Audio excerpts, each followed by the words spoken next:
鳳鳴劇團喺1956年由白雪仙同任劍輝領導下演出9屆12部名劇，成員包括梁醒波、靚次伯、任冰兒、蘇少棠等，又得到著名編劇家唐迪生擔任劇務主任，真係人才鼎盛。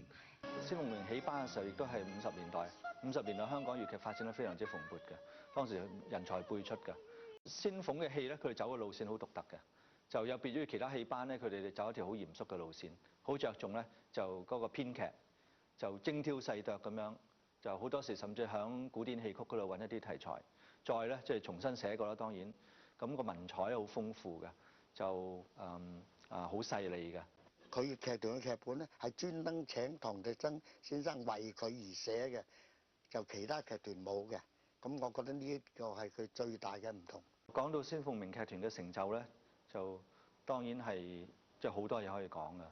譬如話當時開山嘅一批劇目啦，由1956年開始，一路到59年啦，其實有61年做《白蛇新傳》啦咁樣。咁總共9屆咧就開山咗一批劇目，咁都係而家成日做嘅。就比如話《牡丹亭驚夢》啊，甚至當然《帝女花》啊，《紫釵記》、《再世紅梅記》啊，咁呢啲戲啦。